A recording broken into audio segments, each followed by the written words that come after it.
नाज़रीन, जाम नवाज़ अली में जाम हाउस ते मुफ़्त मेडिकल कैंप क़ाइम कई हुई, जिते ईंदड़ मरीज़नि जे माहिर डॉक्टरनि चकास ऐं टेस्टूं कयूं। तफ़सील सलीम लसकाणी जी इन रिपोर्ट में।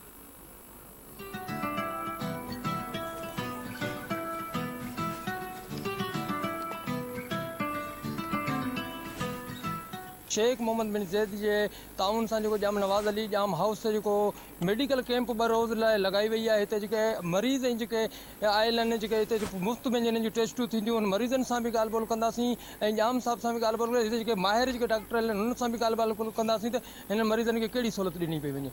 जो Emirates Pakistan UAE mobile field hospital है जो असां लास्ट मंथ का स्टार्ट किया है बरसात मुतासरीन लाए। असां रिसेंटली लास्ट वीक जो कराची में बरसात मुतासरीन लाए फील्ड हॉस्पिटल कायम कयोसीं। असां बलोचिस्तान का भी विजिट करे उथल में भी पेशेंट ॾिसी आया आहियूं जेके सैलाब में बरसात मुतासरीन पेशेंट हुआ। हाणे अॼु असां ही जाम नवाज़ अली में ही फील्ड हॉस्पिटल लगायो है।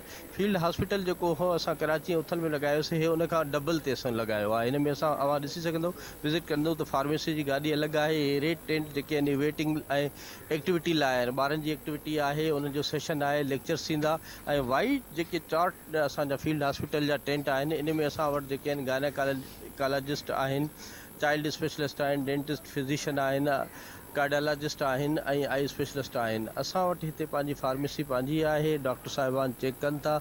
जंहिं मरीज़ खे ज़रूरत आहे ECG जी, इको जी, खून जी टेस्टुनि जी, उहे रिपोर्टूं लाइ उहा असां वटि मोबाइल व्हीकल बीठी आहे जंहिंमें पॉइंट ऑफ केयर लेटेस्ट मशीनूं आहिनि ऐं उते टेस्ट थिए थी। पोइ टेस्ट जे नताइज जे तहत जेके दवाउनि जी ज़रूरत आहे असां प्रोवाइड कयूं था। उहे तव्हां ॾिसंदो त हीउ हिकिड़ो प्रॉपर हिकिड़ो हॉस्पिटल आहे जेको हिते फंक्शन करे पियो, जंहिंमें हार्ट जा डॉक्टर्स बि आहिनि, जंहिंमें गाइनीज़ बि आहे, जंहिंमें तव्हांजो हर क़िस्म जो पेशेंट जेको अचे पियो उनजो इलाज जी सहूलियतूं गॾोगॾु उन टेस्ट थियनि पिया, उनखे फ्री दवाऊं ॾिनियूं पियूं वञनि।